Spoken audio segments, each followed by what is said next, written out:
What are you going to do? There you go. I was going to say, I know what you want to do. The thought is crossing my mind.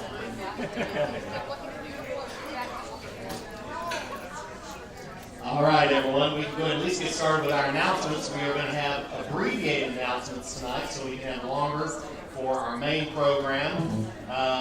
We thought tonight would be a good opportunity for some of our main committees to give a very short presentation as to what they are doing.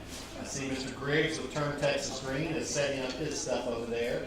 And I know Liz has to leave, so Liz, do you want to start us out with what's going on in the ICO world? And we have some new people. In fact, I forget, how many people tonight are first-timers to a Dallas Sierra Club meeting? Just raise your hand for 2 seconds.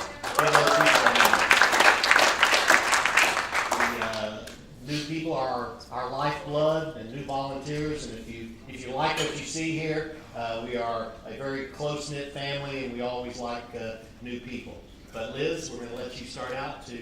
Oh, Mark, okay, you're Mark, you're going to do your stand. Go ahead, Liz. You're doing the audience, but you're going to do your stand. No, there.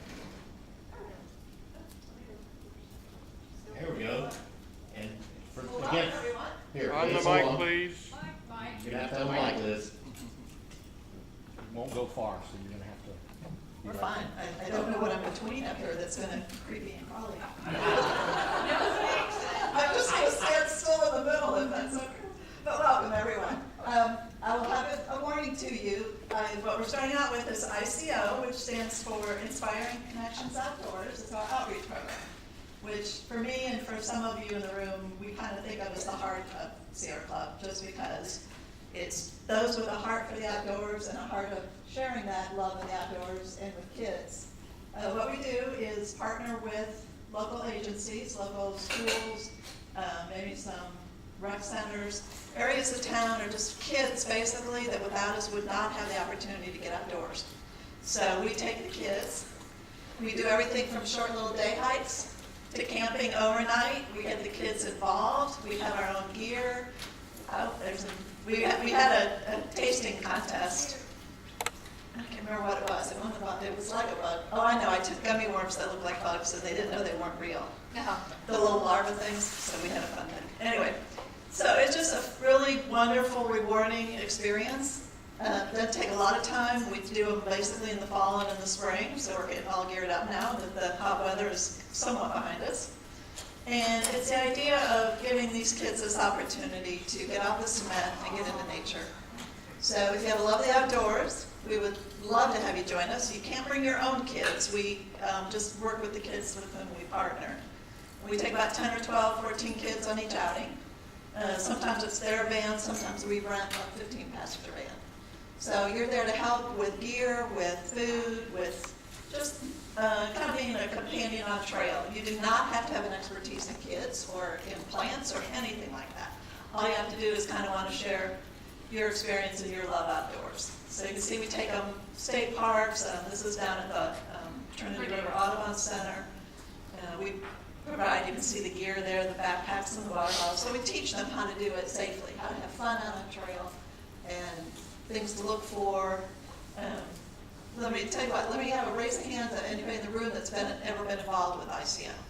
So look around and you can see these people. These are people you can talk to afterwards and get an idea of what it's like. But I just encourage you, we have a board at the back of the room over that way and a sign-up sheet. So if you want to leave your name and email address, we'll contact you. We usually meet the 4th Tuesday of the month. As we're getting things started up now, I'm not sure we'll meet in August, but we'll definitely meet in September. So we'll provide training, we'll provide gear. You just bring your heart and your boots and we'll get you outdoors. So thank you.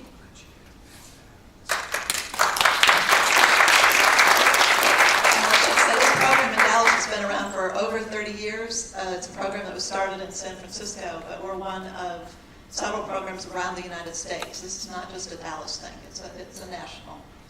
But we do it. We have fun here in Dallas. Next. It's our award-winning ICO program. It is. It is. We have a wonderful reputation, and we're a little low on leaders right now. We had some that, because of life experiences and moves and things like that, we kind of got down a little bit, but we're gearing back up. Kids are excited. they're back in school and we're ready to go. Who's So next? David.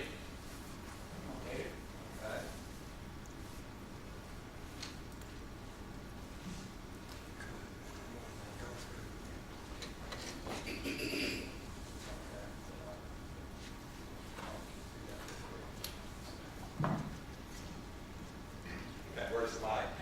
I need it over here. It's not much of a cord, David. You're on a short tether. Yeah, it's 20 foot, so I've used this before.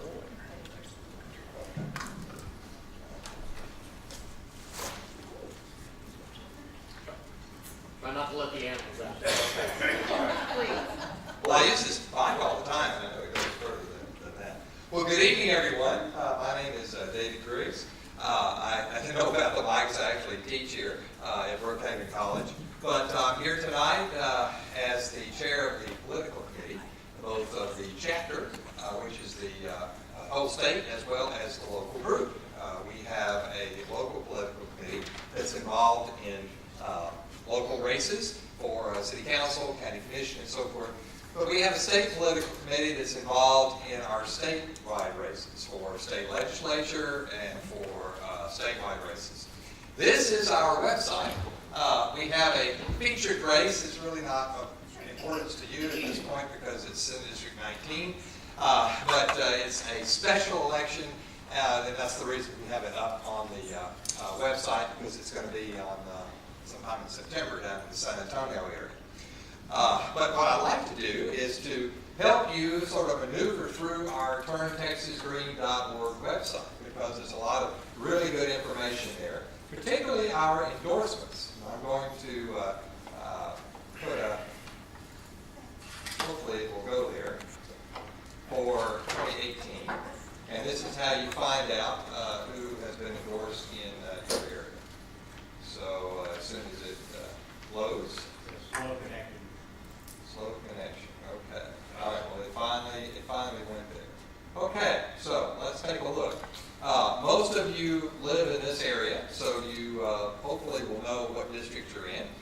If you don't, then we need to look on the back of your voter card. But we've endorsed several individuals who are in this area. In the next couple of meetings, we're going to talk more about this. Tonight, I just want to familiarize you with the website so that you'll know what it's like, and you can go and explore it yourself. Many of you live in Senate District 16. The senator is Senator Don Huffines, who some of you know about. Has not had a good record with the environment. Nathan Johnson is running there. Then there's some other districts in the area that you might be interested in, especially districts 8 and 9. 9 is sort of in the Denton County area, and District 8 is in the Collin County area. So you may be in one of those districts that you can help. And then we have several House races, starting with 105. 107 is going to be a very close race, as is some of the others. 112, 113, 114. There's way too much for me to discuss at this point, because we're going to have more opportunities to do that later. But what I want to share with you is the fundraiser that we're having on September the 12th. It's going to be at Maggiano's Little Italy restaurant. Most of you know where that is. It's at North Park Center, right at the sort of north, that's the southeast end, near the Dillard's entrance, if you've ever been to that mall. Maggiano's is outside, so you don't actually have to go into the mall. We have a special room upstairs that evening from 6 to 8:30. I'm sending around a, did this go this way? I have another one. If you are interested in helping us with our political work this fall, please sign up. Or if you're interested in getting more information about the fundraiser other than the piece of paper that you've got, please sign up, and that way we can get in touch with you. However you would like, phone or email would be best, because then we can actually send you the invitation.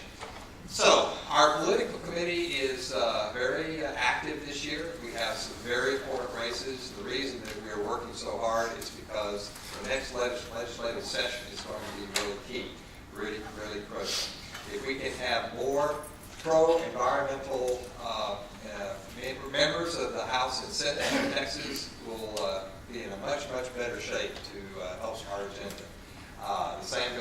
statewide offices. The National Political Committee has endorsed Beto O'Rourke. I'm sure you've heard of him. He's running for the United States Senate against Ted Cruz. So, more about that in the coming meetings. This is just a teaser tonight to get you interested and to get more information from you. We'd love to have you come to our fundraiser on the 12th. Please indicate if you're interested. We'll make sure that you get more information about that. But the website here is important. One last thing, and that is the donation. We are a political action committee. We raise funds. That's the reason we're having the fundraiser. So over here on the right, when you pull up turntexasgreen.org, there's a donate button. And it's real simple. That donate button goes to PayPal. And you can put in your amount and then fill out the information that you want. If you have a PayPal account, that's great. If you don't, that's fine too. Just use a regular credit card and then donate. In fact, I've set up a little table over here with a computer. So if you can't come to the fundraiser or not sure you can make it, you want to go ahead and make a donation tonight, you can. If you want to make your donation tonight and then come to the fundraiser, you don't have to pay another guest fee when you come. So we do need to raise important funds in order to help our candidates. And that's basically the message. You can go to this website, turntexasgreen.org, on your own. You're welcome to do that or do it tonight and or come to our fundraiser on September 12th. We'd love to see you there. So thank you very much for your support.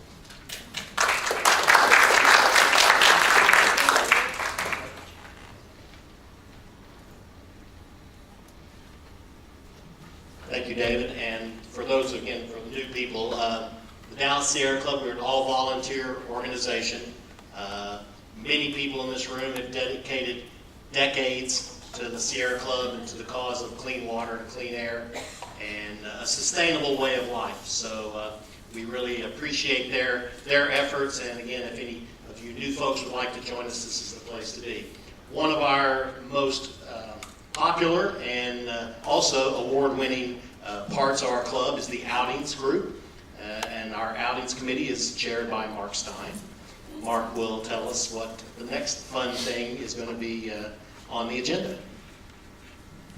Thank you, Wendell. With so many new people here, it's a good opportunity to introduce you to our outings program. I think a lot of you might find you'd really have a good time with it. We go places with Sierra Club outings, and we have fun. This was on a trip where it was 5 women and me, so of course I had Talk into the mic when you say that. You got the video going. A lot of our trips are overnight. We have day hikes. It's too hot around Dallas to hike right now, but watch for these in the fall. We'll have day hikes to go on, typically on a Saturday morning. We backpack, and usually when we backpack, we get on a bus and we go someplace fun. Well, half the time we do it that way. We may go to the Rocky Mountains in New Mexico or Colorado, Big Bend National Park. We went to Tennessee this Memorial Day. We go to Arkansas. And we might hike 3 to 5 miles a day, and we might hike 8 to 10 miles a day. But we divide up into groups so we've got something for people who want to do things of different lengths and abilities. And when we backpack, we savor our breaks. The beauty of doing backpacking with the Dallas Sierra Club is that we very often charter a bus, and so we can manage to get 4 days of hiking in a 4-day weekend just by leaving a few hours before midnight on one night. We hike 4 days. We get back before dawn on the next day. We pack a lot into that time.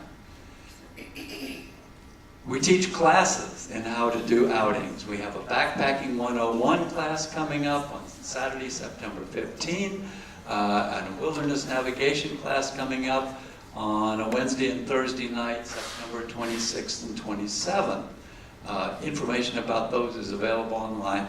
I'll show you the website in a couple minutes.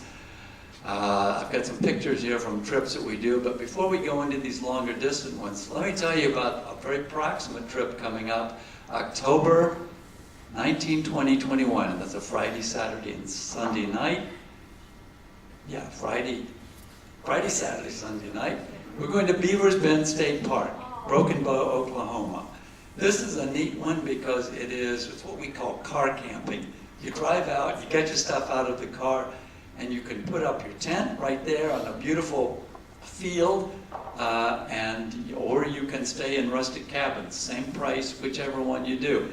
And right in the middle of that nice field, there is a bathhouse with flush toilets and hot water showers. So this is really kind of upscaled camping. And we have a dining hall and an amphitheater, and information on how to do this trip will go online by this weekend at our website. But when we do the longer trips, this is where we went most recently, to the Holy Cross Wilderness. These are some mining cabins left over from the 19th century. A glacial lake. This is Fancy Lake, another glacial lake that we looked at just before we almost killed ourselves going up over Fancy Pass, but it was fun. White Mountain Wilderness in New Mexico, we've been there. The South San Juan Wilderness in Colorado, gone there several times. The Pecos Wilderness is a favorite destination. This is usually a bus trip. It's high in the Sangre de Cristo Mountains near Santa Fe. We go to a yurt near Taos, New Mexico. We've been there in the summer, and we've been there in the winter, where we can snowshoe. You'll never guess where this is. It's not Hawaii. This is Big Bend National Park after 3 inches of rain. Fabulous time. That's Cattail Falls. Doesn't look like that most of the time, but we got lucky one year. And we see animals. This is a marmot that we saw pretty recently. Well, we saw one of his cousins, I guess, recently. But we see a lot of those. Marmots, elk, lots of good stuff when you're out in the wilderness areas. We do outings because, as John Muir thought many years ago, if you take people out to explore wild, untrammeled areas, they will enjoy it and they'll work to protect those areas. And that's the mission of the Sierra Club. You can read about our outings, our classes, our Beavers Bend outing coming up in October at this website, DallasSierraClub.org. Not hard to remember. If you put the /outings in there, it'll take you right to the outings page. Otherwise, you'll go to the home page and you can find it from DallasSierraClub.org. Okay, thank you. If you've got questions, I'll be around afterwards.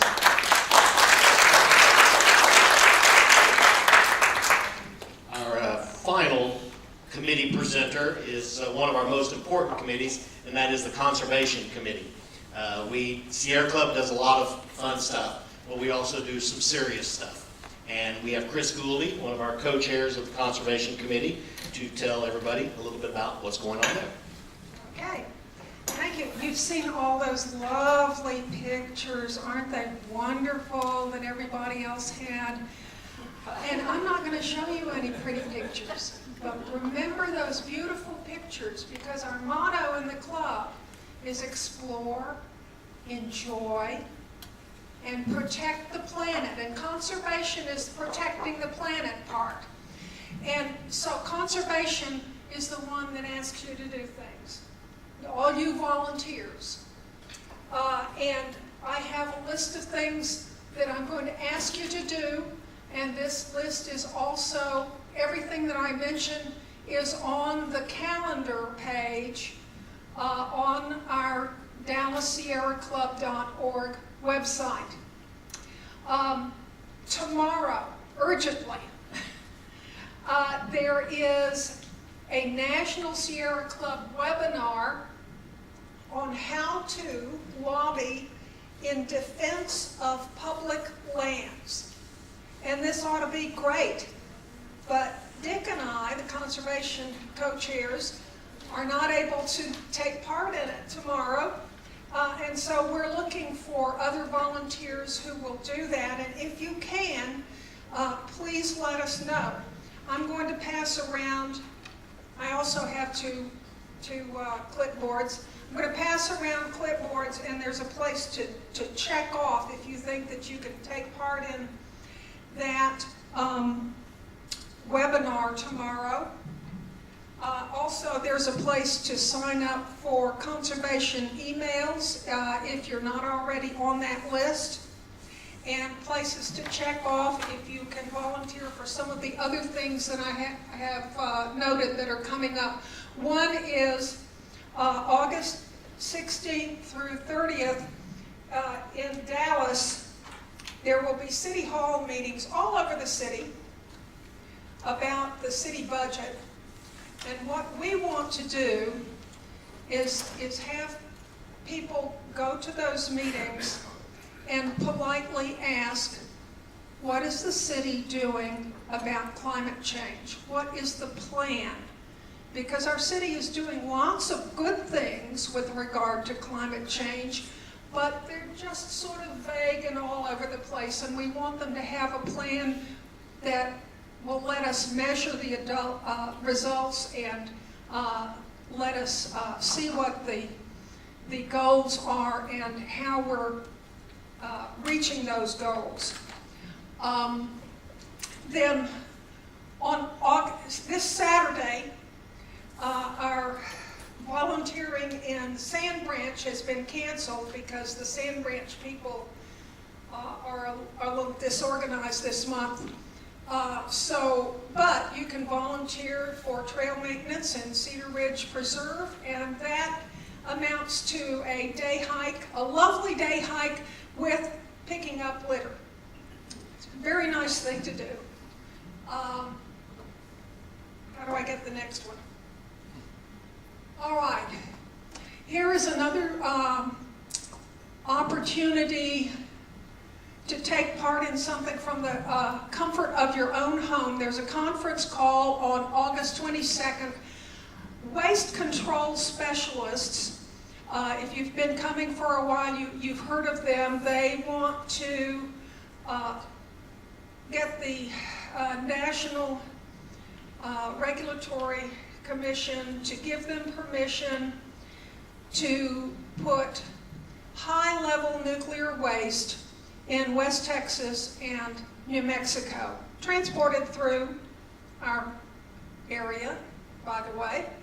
And we have beat this down in a variety of ways over the years, and it keeps coming back. So this conference call on the 22nd, we will be planning our next attack on that zombie. August 27th, the City of Dallas Quality of Life Committee meeting. If you go to that meeting, that is another opportunity to ask, what is our city's climate plan, climate action plan? And is our city embracing their opportunity to put air quality monitors, to multiply the number of air quality monitors that are in the city? We've contributed to buying some for the community of Joppy, for instance, and there are lots of places in the city where that could benefit. If you're interested in electric vehicles, on September 8th, there will be a rally at Grapevine Mills Mall. You will be able to see all kinds of electrical vehicles, including robotic lawnmowers. That's a lot of fun if you're interested in those things. Once more, check it off. If you think that you will be going to that, please to let me know. And on September 8th on the calendar, you will also see that there's a White Rock Lake cleanup, and the details are on the calendar. One more slide. This is just to remind you, conservation includes a lot of politics. So do come back when we're talking about politics here. It has a big impact on what we're able to protect. Thank you.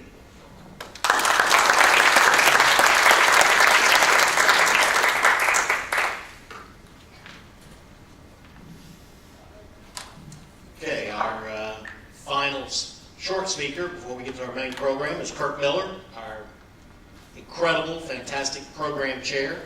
And I'll turn it over to him to make an announcement and then introduce our program.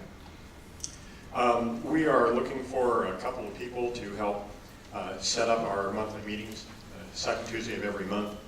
So if you would like to volunteer to do that, be a co-chair, all it would involve is just getting a speaker for a meeting and then promoting it a little bit.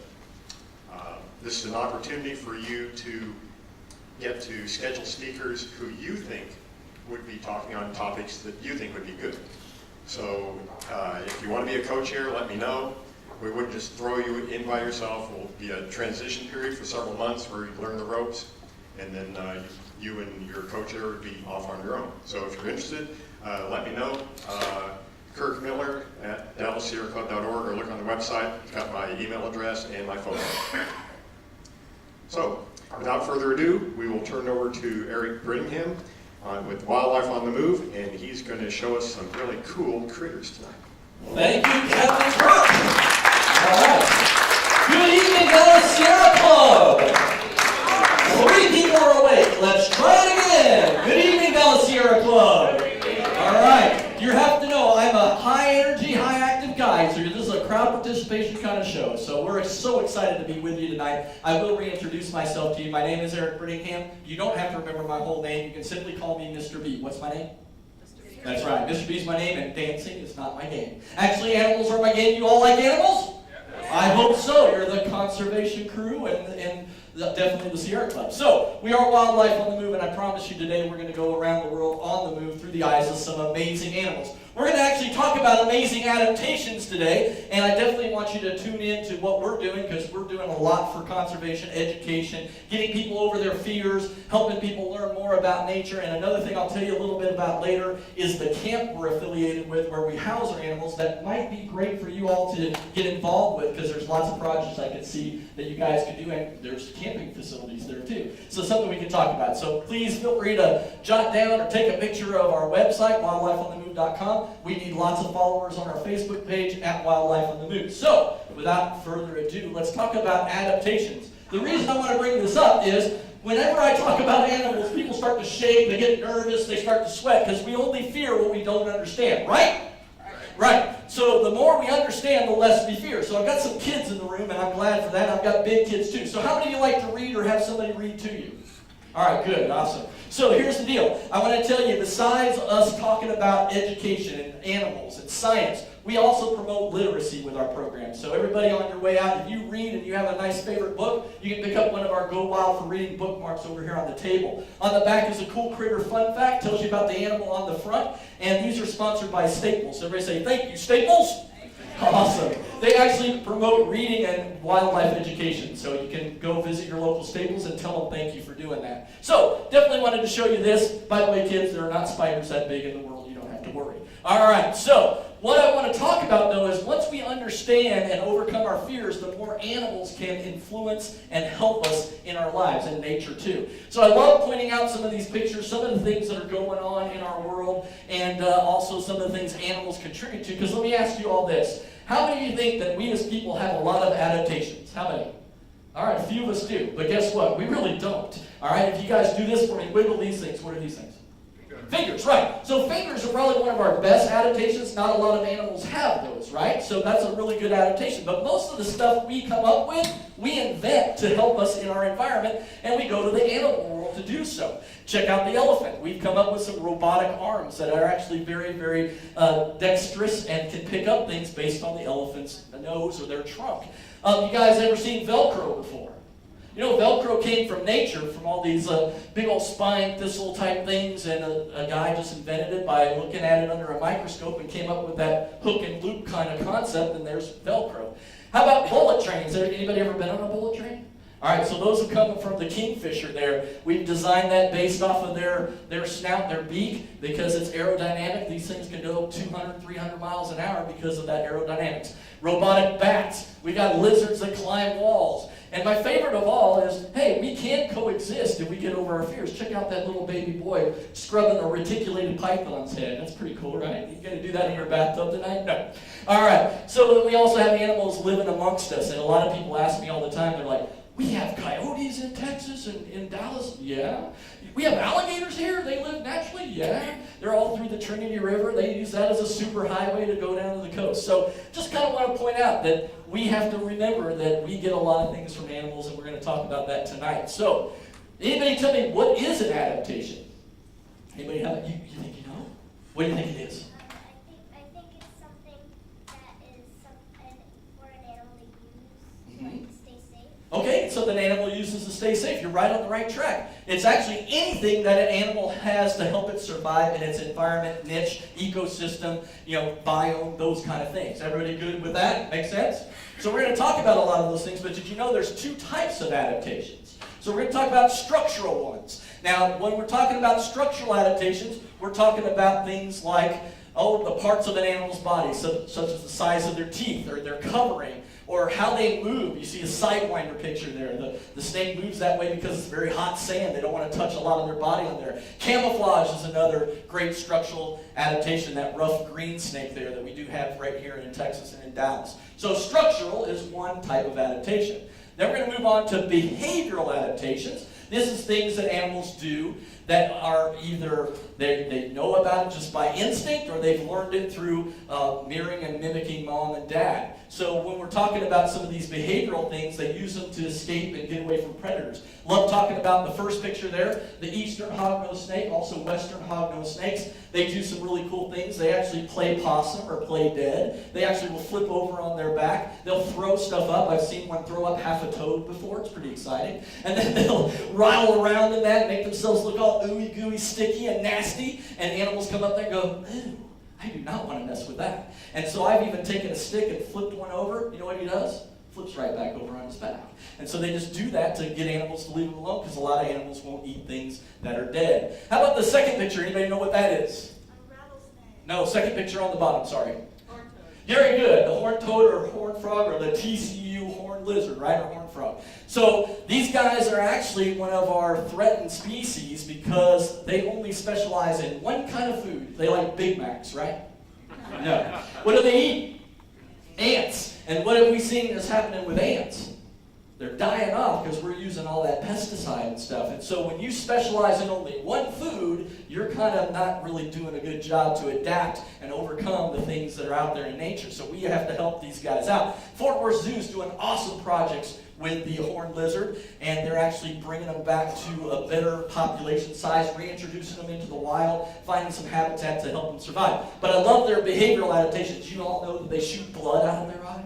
Yeah, they can shoot that about 7 feet. It's amazing. They have a high blood pressure in their head that allows them to do that. And then the third picture on the top, everybody said that one. What is that? Rattlesnake, and of course they rattle with their tail. That's just to scare things off. Now that only works if you hear that. So we're going to talk about something like that in a moment. And then the last picture there is a blue-tongued skink from Australia. They actually will show off their blue tongue, and a lot of animals go, ooh, not good, I'm out of here. And actually my favorite conservationist and a hero of mine that I did some shows for, Steve Irwin, he actually loved that lizard. And one of those guys bit him on the nose a few times. It's kind of exciting to see that. All right, so we're going to start out our journey in Texas, where we live. And I want to start off with a live animal that I'm going to get out. His name is Freckles. He lives right here in the Metroplex. Actually found out through most of the state of Texas. When I get him out, if you think you know what he is, we'll talk about him for a few moments. And I'll give you some background about him. We'll talk about some of his structural and behavioral adaptations. Howdy, partners. So here we are. So I'll just put this picture up so you can see him a little better. Anybody know what kind of animal we're looking at here? Everybody, yeah, it's a snake. Now, that's the easy part. What kind of snake is it is the harder part. Anybody know? Just by looking at the picture or this live guy. Anybody have a guess? Raise your hand if you have a guess. Yes?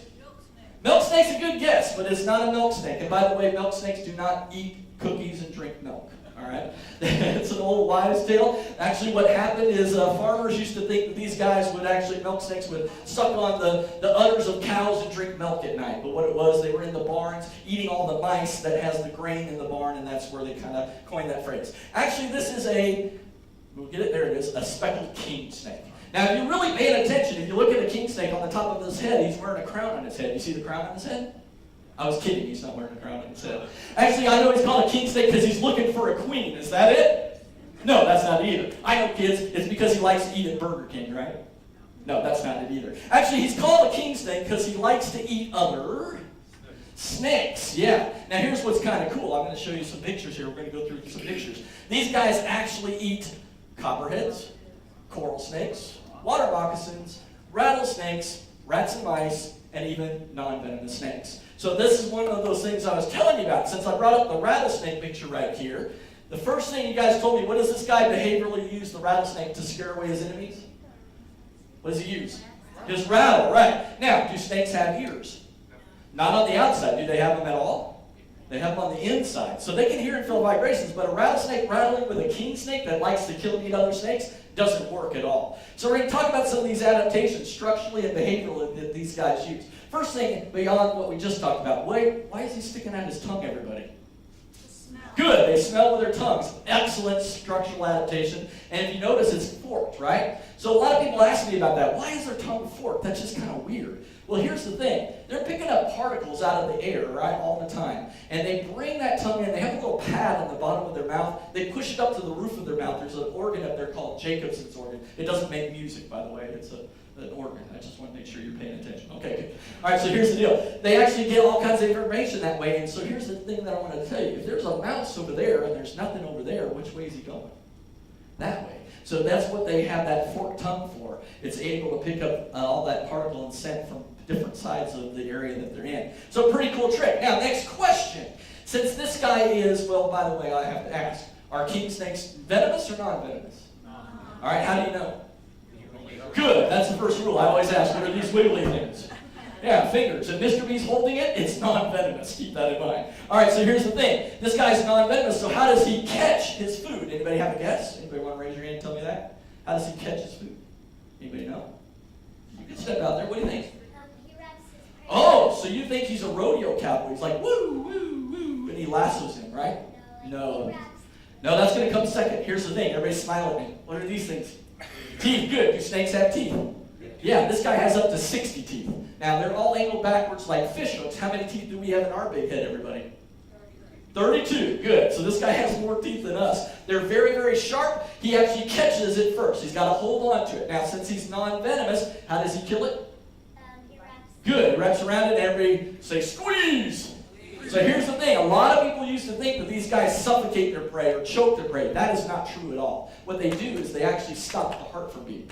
So they give them a heart attack, all right? So that's what stops first. Then does the breathing stop?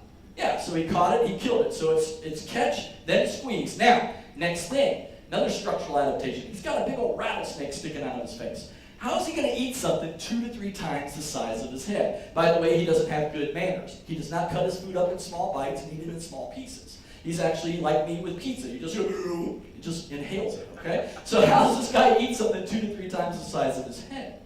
Anybody have a guess?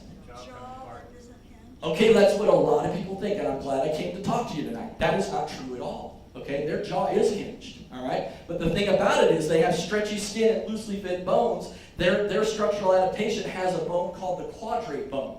So it actually pushes their jaw down. So if you think about this, and y'all can help me, everybody put a big circle up over your head like that. All right? So if you had a big circle like that and it was a giant cheeseburger, you could eat that bite in one bite because your bottom jaw would stretch to your belly button. Now don't try that trick at home. You can kind of think of snakes' heads like rubber bands. They stretch really good this way, but that's not all they do. Everybody feel that jawbone right there. You got that? Do snakes have that jawbone? No, it's completely open right there. They actually have a slit on the bottom of their jaw that allows them not only to go this way, they go sideways too. So that's how they can eat something 2 to 3 times the size of their head. They're designed to stretch and eat things that are really big. So it's not dislocating their jaws at all. Think about that. That'd be pretty painful. And they don't have any arms or legs to put them back. Now, next question. How many people think snakes are slimy? How many think they're not?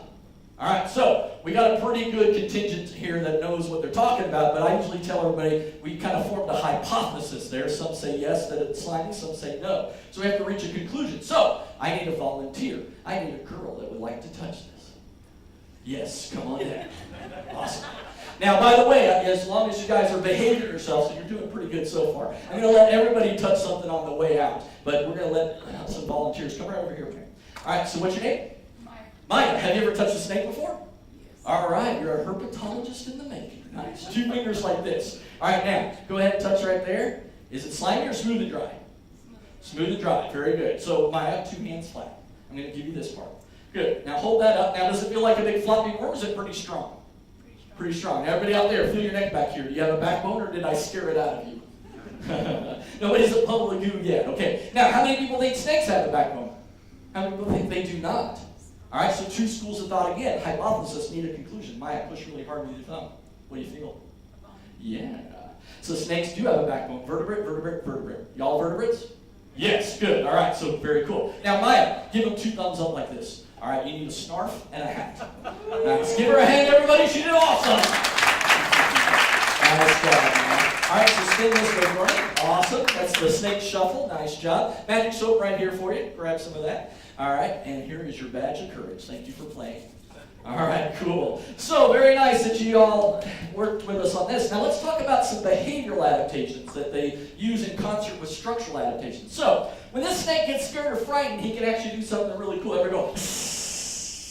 Now, do they make that noise with their tongue? I have a lot of people that tell me that, but that's not true. They actually do have nostrils. They breathe air from both nostrils, so they actually push the air out of their nostrils very fast. Also can push air out of their mouth as well, and that scares things away. Now, one of my favorite things of all, though, kind of ironic, these guys will take their tail and leaves and wiggle it really, really fast, and they sound like the rattlesnake, the very animal they're trying to eat. Pretty impressive, right? So it's structural and behavioral adaptations working together. Pretty cool? Any questions about this guy or anything we've seen so far? Yeah? How do they eat a rattlesnake if a rattlesnake is venomous? I'm glad you said that. You just cued my next slide. All right, so let's talk about this. This guy, if he eats rattlesnakes and copperheads and water moccasins and coral snakes, is he immune to their venom? Yeah, he never gets sick from the animals that he lives in with the range that he's in. So, this is very important to us when we talk about adaptations, inventions, things that help people. They're doing all kinds of research right now on anti-venom remedies and different ways to do it more inexpensively, because in the past we've had to inject horses with a venom and then get an antidote out of that. It takes a lot of time, money, and energy to do so. So they're researching the blood and the chemical properties of king snakes to try to figure out, okay, what properties in there that could help us people with an anti-venom that could be a lot more cost-effective. So they are immune to any snake that is venomous within the range they live. Does that answer your question? Yes. All right, cool. So they have an immunity to all those animals that are in their range. Any other questions? Yes? You said he had 64 teeth. Yeah, about 60, up to 60 teeth. So, why is he not biting you? That's a great question. I get that a lot. Why is the snake not biting me? Well, first of all, I don't smell like a rat, thankfully. I don't smell like another snake. And if you notice, what snake did I get out first? This guy. Because if I handle all my other stuff and put him at the end, then I'm in jeopardy, okay? So a lot of it is, I don't smell like anything he eats. Another thing is, I fed him 2 days ago, so he's pretty fat and happy. He's warm, he's kept in a good environment. Most of our animals that we get, we think about, okay, what animals are a little bit more docile than others? So there's certain animals you want to work with by hand, and there's certain ones you don't. Like, for instance, have you guys ever come across Texas rat snakes? Are they active biters? Do they put up all kinds of stuff for you? Yeah. So we don't work with those guys too much. I have one, but if I give him a target, he's on me every time. All right, so I have to kind of work with him with a snake hook, because we want to talk about what's appropriate to handle and what's not. Now, that doesn't mean, kids, that I say go out in the woods when you're on one of these awesome Sierra Club hikes that you pick up a snake, right? You don't want to mess with any animals out in the wild, but I want to give you an opportunity to get over fears and kind of dispel some myths by having these live animals here. But a lot of it is just how we treat them and how we handle them. Now, remember, anything that has teeth, they can bite, right? So it can happen at any time. I've been bitten many times by a lot of these guys, but I've been bitten by more dogs and kids than I have animals, so that's kind of cool. All right, so I try really hard not to be bitten, that's the goal, but we've never had one of our guests or one of our audience members ever bitten, knock on wood. All right, so that helped answer your question? Any other questions? Yes? How big does a speckled king snake? Awesome. How big do the speckled king snakes get? They're pretty close to one of our longest. They can get to be about 5 feet long. Now, going back to the Texas rat snake, they get 7 feet long, one of our longest non-venomous snakes, as well as bull snakes or gopher snakes. They can get 7 feet. These guys are roughly about 5 feet long. Yeah, very good question. Anything else? Yes? Wouldn't a rattlesnake hurt them just by biting them? Well, it does puncture them, yes, but it doesn't hurt them by killing them at any rate because they're immune to that venom. Now, I get kids that ask me, well, what about cobras? Well, yeah, he doesn't live with cobras, but a cobra probably could kill him because he doesn't live in that environment, right? But the rattlesnake would just puncture him. It would hurt, yeah, but his goal is to eat. So, like me, I don't feel pain when I see pizza in front of me. I just love it, so it's kind of that way. Good question, though. Thanks. Do I have any idea how old this guy is? Yes, I do. He was just donated to us by a lovely lady, and some of you may know Allison Blankenship from Zooniversity, one of our good friends. She just retired from the animal show business. So she actually gave this to us, and she's had this guy roughly about 5 to 6 years. So he's roughly 5 to 6 years old. Good question. Any other questions before I move on? All right. Pretty cool? Oh, yes, ma'am. Sorry.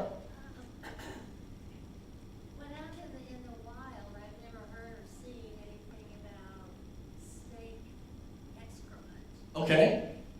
They do, I'm sure. Yes. All right. How do you identify? It's very tough because it blends in the wild. So we get to see it quite readily because we have them in captivity. So let's talk about that. So she's talking about snake poop. If you guys didn't know what excrement meant. So we're scientists here. We can talk about poop, right? All right. So here's the thing. You're going to bite yourself. That's exciting. All right. See, he's even biting himself right now. That's pretty exciting.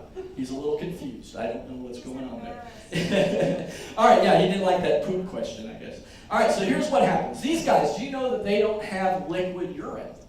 All right, they actually have a crystal form urine. It's white in color. So you may be able to see that on occasion, but it's pretty water soluble. So when it rains and stuff, it goes away pretty quick. Most of their other excrement, it's amazing. They actually are able to digest the fur, the teeth, and the bones of what they eat. And so a lot of times it's in a real round, compact, kind of cylindrical, circular item there that has a lot of fur in it. And it's really earthy color a lot, so it blends in. So it's going to be really tough to find it, but that's what it looks like just to help you out. All right, any other questions? Can that snake swim, and how do snakes swim? All right. You know, they don't have, are they buoyant, just buoyant? Okay, let's talk about that. So all snakes swim. All snakes can swim, so yes, he can swim. But not all of them are buoyant. All right, so here's something you can learn from this. Let's go back real quick. I'll back up on the pictures of the snakes. So what's really cool is that your non-venomous snakes typically, we have a lot of water snakes, right, that people mistake for that water moccasin here. Most of your non-venomous snakes will swim with their head out of the water and their bodies underneath the water. Water snakes do that. Now the exception is rattlesnakes, copperheads, and water moccasins are very buoyant because they're very flat on the bottom. And they're very wide-bodied, so they actually do float. So that's one of the telltale signs that you can say, ooh, that's a venomous snake. You know, I get a lot of times, every snake people see in the water is a water moccasin. That's just how it is. But that's not true. These guys are very fat and stubby. They only get to be 3 to 4 feet long. There was one on record that was up to 7 feet long. That was a big dude. But they very rarely get long. If you see a long, very thin snake like this, it's never going to be a water moccasin. That's just not the case. But there are a lot of snakes out there that are water snakes that get mistaken because, do you know, like this guy, another behavioral thing he can do is he can splay his head out to make it look triangular, like these venomous snakes. So you can't always use that rule that, oh, triangular head means it's venomous, because some of these snakes, even rat snakes, they do that. They'll splay out their head and make it look triangular. That's probably what gets them killed a lot, because people think they're rattlesnakes. All right, any other questions? That help? All right, cool. Well, everybody say goodbye, Freckles. All right, you guys are doing awesome. All right, you ready to see something else? Don't sound very excited. Should I back up? Oh, okay. All right, cool. We doing all right? All right, let's move on back to, oh, I went a little too far. All right, so we're going to go to South America, and we're going to go to a special place right here, Chile, for the most beautiful animal in the world. Her name is Rosita. So when I get her out, if you think you know what she is, and you already had a preview, so you probably know already, this is Rosita right here. Hola, que paso? Bien, bien. So raise your hand if you can tell me. I'll show you the picture so those of you can see her a little bit closer here. What kind of animal are we looking at here? Got lots of ideas out there. All right, so what do you think? A tarantula, very good. Now this is a special kind of tarantula. She's actually known as a Chilean rose-haired tarantula, or a Chilean beautiful spider. Now she gets that name from this rosy pink color on her body. These hairs are kind of rosy pink. I get ladies all the time say, buddy, that is not beautiful. And I understand. All right, but here's the thing. She's got beautiful as part of her name since she's the Chilean beautiful spider. So you're just going to have to deal with that. We're going to try to work you through some of your fears of things you don't understand. But I do know you know some things about spiders. How many hairy legs does she have, everybody? Hey, good. How many hairy legs does Mr. B have, quick? 2, good. You're paying attention. Oh, there she goes. That's the first time she's done that in 15 years. She's excited. All right, she's okay. So we're going to talk about this next part. That's going to be really good. Good on cue. So, hey, how many body parts does she have? 2. Very good. Now, does anybody know what the first body part's called of the spider? I'll teach it to you. Everybody point your head. Everybody say cepha. All right, cepha in science means head. Everybody point to your second part here, your chest. Everybody say thorax. Now put it together. Everybody say cephalothorax. Right, so that's the first body part, her cephalothorax. Good. Now, the next body part, this right here. Everybody rub your tummy. What's that called? Do you know? Abdomen. Good. So she has a cephalothorax and an abdomen. Now, how many eyes does she have? 100s? No, she has 8. All right? So on her there, you can kind of see it. I don't know if this has a laser. It might. I don't know. Yeah, there it is. So right here are the eyes. So she's got 4 in the front, 4 in the back. So they don't see very well. They pick up light and darkness and movement. And I know this because her favorite food is fast food like tacos from Taco Bell, right? No.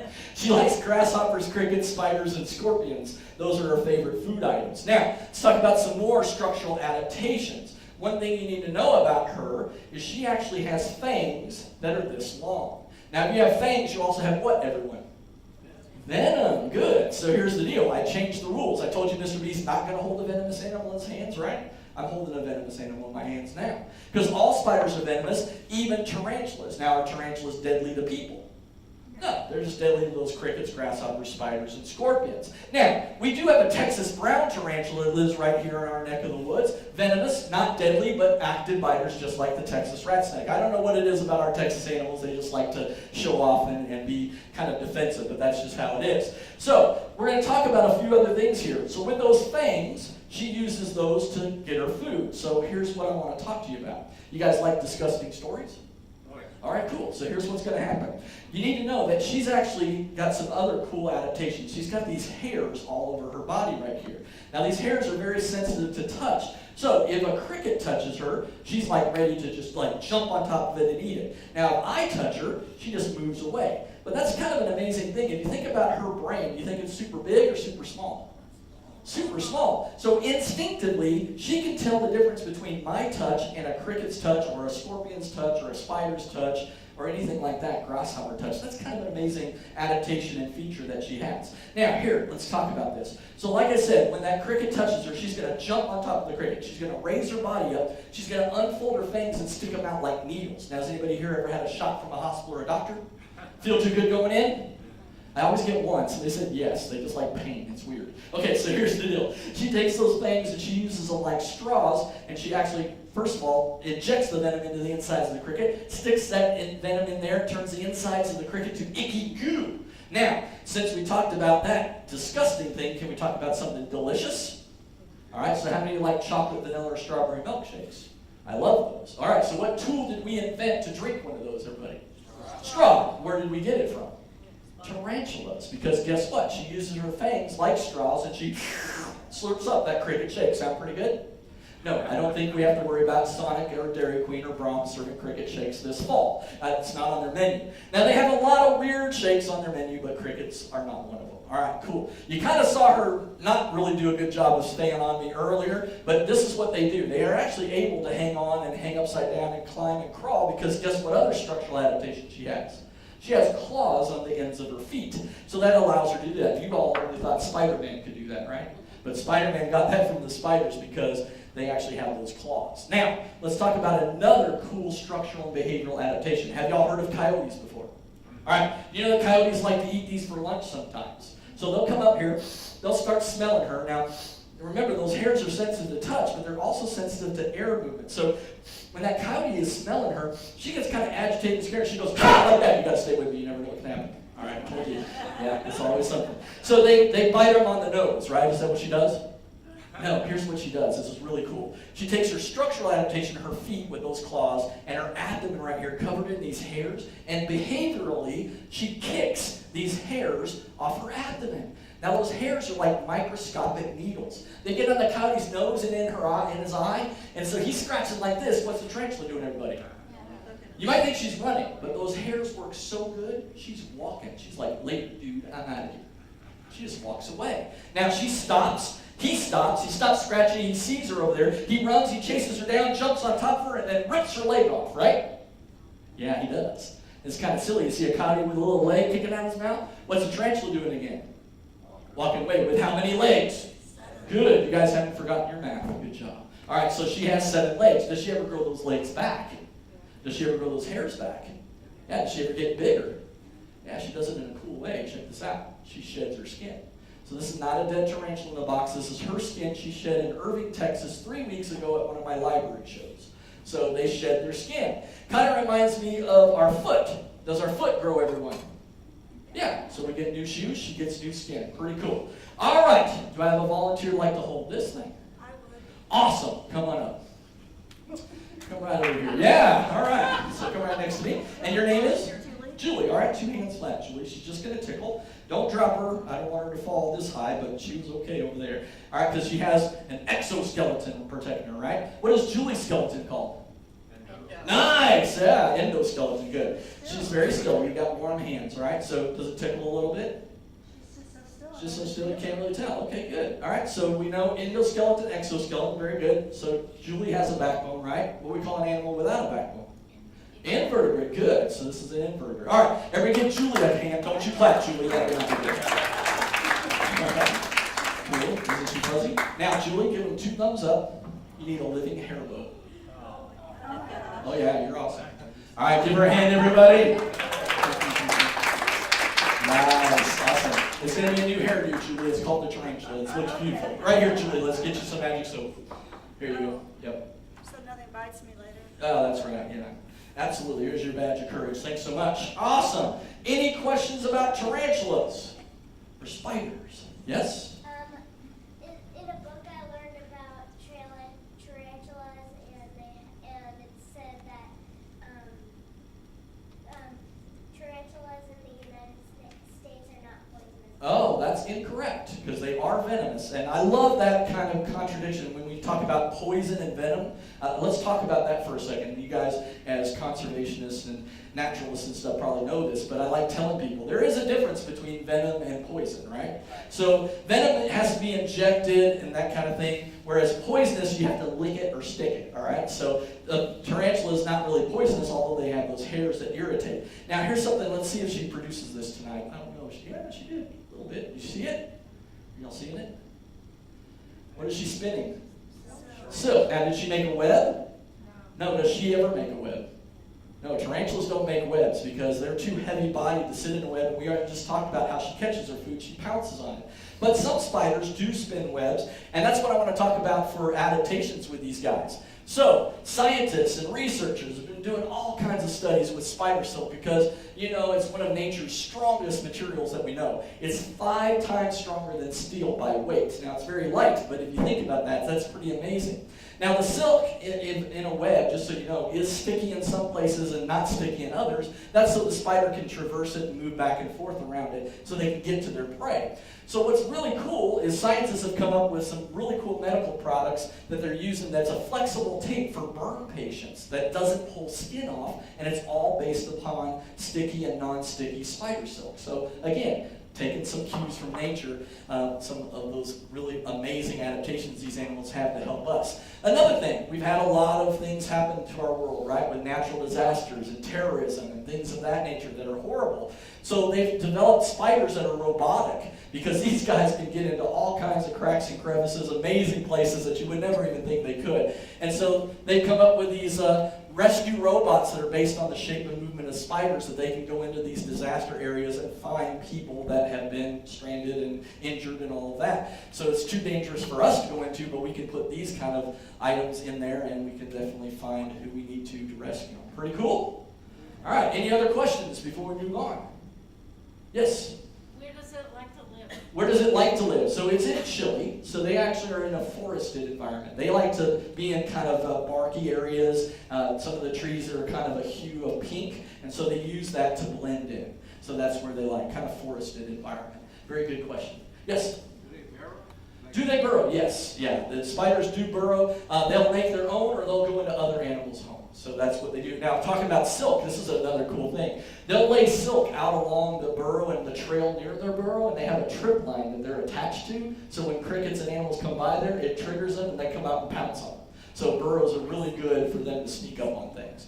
Yes? What's the life expectancy? All right, life expectancy. So in captivity, it can be 18 to 20 years. This girl right here, I told you, she's about 15 years old. So she's been with me a long time. We've been doing our programs for over 14 years, but I've had her previous to that. So she's about 15 years old. In the wild, they don't live as long. Now, here's a question. If you were a spider in the wild, would you want to be a girl or a boy spider? A girl, yeah, because they're stronger than the boys, bigger than the boys, live longer than the boys, and they eat the boys for lunch. So keep that in mind. You girls will like that, I know. All right, so in the wild, lucky 2 to 5 years if they're lucky. Yeah, a lot of predators, a lot of environmental problems out there for these guys. But they have, here's one thing, moms in the room. How many babies do you think these have at a time? 800. Yeah, so back to that silk. They will actually wrap 800 egg sacs for their babies. And then the babies, once they hatch, they ride on her abdomen for a few weeks. Now, if they don't leave on time, guess what mom does? She eats them. Yeah, so don't have a mom like that. It's dangerous. All right, so they actually use their silk. You're talking about burrows. They'll even line that burrow with silk to make it soft, like bedding that we enjoy. Sort of mattress. Oh, nice. But she actually does that. And then another thing, hey kids, do you ever have sandwiches wrapped in saran wrap, Ziploc bags, or aluminum foil? Have you ever seen that? Yeah, you know she can use her silk like that. She'll wrap crickets and save them for later. So a pretty cool trick. Any other questions? Yeah? Is the tarantula here in Dallas the same one that's in Big Bend?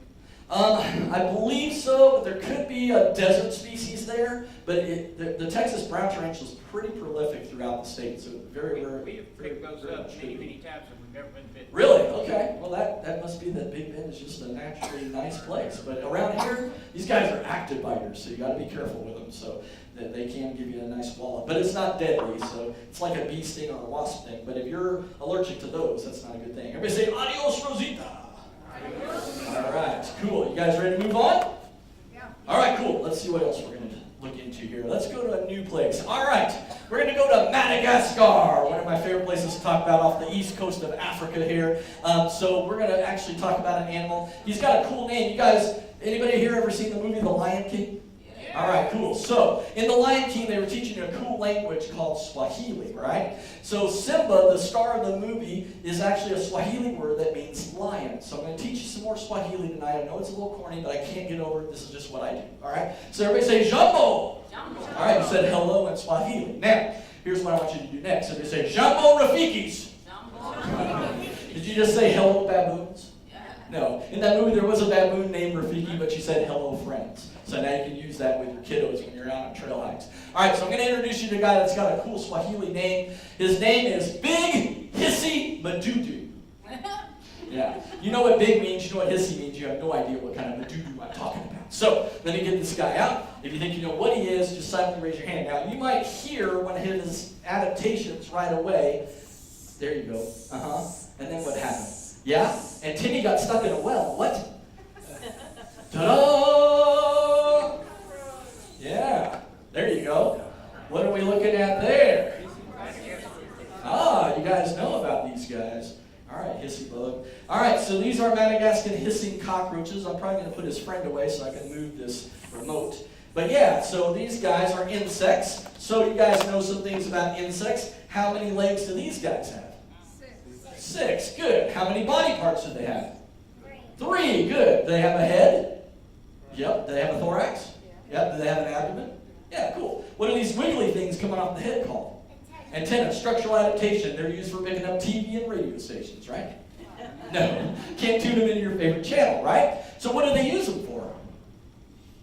Smelling. Good. How about this? Do these guys have eyes? Yes, but do they see very well?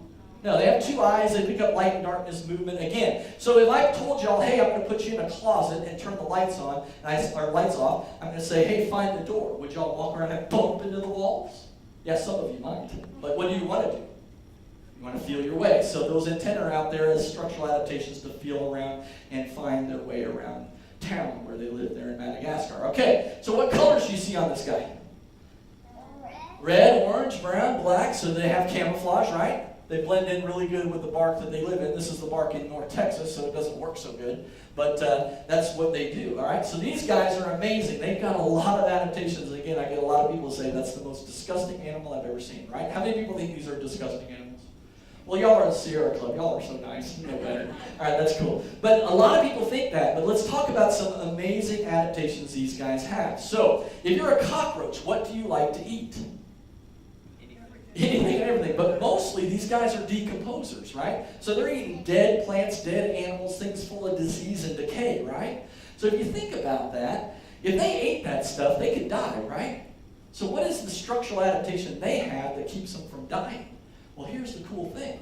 My mom, for years, told me, that's a dirty, disgusting, disease-carrying animal. But guess what? They actually have antibacterial saliva. All right? So these guys, they don't jump in the bathtub and rub-a-dub-dub, scrub, scrub, scrub. They spit on themselves. Yeah. Now, when I was a kid, Mom would tell me, after playing outside, I was outside all the time. The time the sun came up, the sun went down, sweaty, dirty, nasty. She said, take a shower. I go, no. Take a bath. I go, no. You guys ever do that? You don't like baths and showers, do you? I didn't think so. All right, so here's the thing. I wish I could be a cockroach. I would just say, okay, I'll just spit on myself. I'm clean, right? So that's what they do. They actually clean themselves every day, so they're not as dirty and disgusting as you think. What's dirty and disgusting is the stuff that comes out of the backside, right? But that turns into rich soil, and rich soil gives us, well, what does it give us first? These big tall things you guys like to climb called trees, yeah. And then the trees give us oxygen, yeah. So indirectly, these guys are amazing recyclers and great conservationists themselves, right? So they're helping the environment, even though people think they're disgusting. Now, I understand. I don't like them in my house either. Now, most people stop them or kill them, right? I pick them up with paper and toilet paper and stuff. My wife thinks I'm crazy, but that's just what I do because I love animals, so I'm trying to get her over that. So here's the thing. Any questions about these guys? Any questions? Yes? So it's got to be a myth then when you hear that those things carry disease. Yeah, it's not them that carries the disease. It's the poop and the excrement and things that are attracted to that are disease-ridden and stuff that they're picking up in that. And so that's why we don't really want them in our house, because when you get a lot of load of that, it can be pretty bad, right? So it's not the animal itself, all right? So a lot of people do think that. So anybody want to hold this one? Yeah? Come on up, buddy. Awesome. Come on down. All right, come on. It's all good. All right, right over here. All right, what's your name? What is it? What is it? SJ. SJ. Okay, I thought you said Etche, so I just want to make sure. Oh, yeah, SJ, 2 hands flat. All right, don't drop him. He's going to tickle a lot. Does he tickle? Yeah, very good. So, SJ, does he have an exoskeleton? Yeah. Do you have an endoskeleton? Yeah. Ever give SJ a hand? He did great. Clap for him. Yeah, very tickly up. Now, SJ, give him 2 thumbs up. You did awesome. I'll give you a hat. Sit, Boo-Boo, sit. Good dog. Yay! Give him a hand. Nice job. Awesome. Good job, SJ. Even though this guy's clean, let's get you some magic soap so Mom feels better. All right, did it very good. Here you go. Here's your badge of courage. You did awesome. All right, so I want to tell you a few things about cockroaches. Nice job. Yeah, thanks, guys. All right, so let's talk about this. So another amazing thing that we've learned from cockroaches, had a lot of things going on with all of our wars and veterans and things like that where they're losing limbs and stuff. So cockroaches inspire researchers to do some things around their movement, and kind of an intriguing, fascinating project. They've come up with how these guys are so fast and agile, and they have spring-like movements in their legs. They're able to come up with some robotic hands that actually can grip and hold on to things. Very different than the way past. We've come up with ways to kind of do biomimicry projects to help these guys that have lost their limbs have dexterity again, and that's an amazing thing. And you thought that Mom said they're good for nothing, all right? So cockroaches are actually amazing in helping us with some of these situations that are going on in our world. All right. We're in Africa still. I want to show you another animal from Africa. Everybody say, Jambo Madudu. By the way, you can tell all your friends that SJ held the Madudu tonight. By the way, Madudu in Swahili means bug. So that's a big hissy bug he held. All right, so this guy, he is actually very, very famous, and he has got a big head, and he's very dangerous because right up here, everybody say hatari. All right, so this is a Swahili word, and then we have this other word in Spanish. What is this one over here? Anybody see it? Peligro. What does that mean in Spanish? Anybody know? Danger. So if this is danger in Spanish, what is hatari in Swahili? Danger too. Everybody go, uh-oh. Yeah, even better. You guys help me out. Everybody go, dun, dun, dun. Nice. So this guy is dangerous. So when I get this guy out, if you think you know what he is, just silently raise your hand. We'll talk about him. This is hatari from Africa. Let's take a look at this guy. Peekaboo. Oh, that's going to leave a mark. Ouch. Oh, easy. Oh. Roar! Pretty scary, right? So ferocious. So let's hit the slide so you can see him a little better. All right, there he is. This is hatari. Anybody know what kind of animal we're looking at here? Oh, so how many people think it's a tortoise? Anybody think it's something other than a tortoise? Anyone? Oh, I get all the time. Alligator snapping turtle. All right? So this is a tortoise, not a turtle, but we have turtle, tortoise, tomato, tomato, potato, potato, right? Kind of confusing. So let's talk about that for a second. So turtles live in and around water, right? Tortoises live in and around land, right? And you're a turtle, you have what kind of structural adaptation? Webbed feet, right? Does this guy have webbed feet? No, what does he have? He's got claws, so he lives on the land. So he would be a tortoise. Good. Now this is actually an African spurred tortoise. Get that up there for you. And the reason they're called that is they actually have another structural adaptation right here on their backside. They have these spurs on the back of their body right there. And they don't go jingle, jingle, jingle. All right, good. They're there to protect him. Now you know something else that protects him. What's this thing? The shell, right. So when he gets scared or frightened, he can actually poke his head in there. And he can put up his legs and block his head. They're very armor-plated like that. So that helps him protect himself. Very cool structural adaptation. Now, you're probably scratching your head saying, Mr. B, this is fun and all, but why in the world would you name him Hatari or Danger? I mean, can he bite us? No, he has no teeth. He has a beak. He eats green stuff that grows out of the ground called grass and plants. His favorite food of all is cactus, thorns and all. He can eat cactus, thorns, and all. Now, the reason I named him Hatari has everything to do with a predator that he lives with in Africa. I'll show you a picture. I'm sure you all know. What is that? A hyena. So this guy lives with hyenas. Now, let me ask you, Sierra Club members, are hyenas dogs or cats? Neither. Oh, you guys are awesome. It's neither. Very good. It's actually a hyena because they're in Hyena Day all by themselves. Now, here's the deal. They do have very strong, powerful, crushing jaws like a dog. Now, when this guy was smaller, he'd have to watch out for hyenas because they can crush your shell and eat them. At this size, he is now a play toy because remember, hyenas do not have PetSmart and Petco. All right? They have Hataris like this. So the hyena sees this guy walking along and goes, ooh, there's something I want to chew on. He picks this guy up, he starts carrying him off. Guess what Hatari does to the hyena? He goes to the bathroom in the hyena's mouth. Gross, right? Yeah. So would you want to eat something that just went potty in your mouth? No, black. So you see, he's not dangerous out here, he's dangerous back here. That's why I've got my tortoise diaper back there today. No party poopers at the Sierra Club party, promise. All right, good. So keep that in mind. This guy could grow to be as big around as a 55-gallon trash can. He's the third largest tortoise species in the world. He actually can weigh 120 pounds, and he can live 100 years. So he's 7 years old right now. How long does he have to go? 93. He's got a long life ahead of him. So I've got to will him to my great-great-great-great-grandkids. All right, cool. So this guy's awesome. Do I have a volunteer like to touch and hold him? Ooh, I had a feeling you might. All right, coming up. All right. I'll get you on another one if you're ready, okay? So come right over here. So what's your name? Charlotte. Okay, Charlotte, first thing I want you to do, touch his shell right there. How does it feel? Is it soft and mushy, hard and bumpy? Hard and bumpy. Now, Charlotte, do you know what his shell's made out of? It's right there on your body. Do you have any guesses? All right, help me out. Show me your fingernails. Everybody say keratin. Right, his shell's made out of the same thing as our fingernails, called keratin. Now, Charlotte, do you think his shell grows with him his whole life, or does he jump out and get a new one? A lot of people think that. But guess what, Charlotte? I'm going to prove it to you. Grab that turtle shell right there. There's nothing in it. I found that by a creek. So I want to show you. Look inside there. Is there a backbone in there? Look again. Look on the top inside. You see it?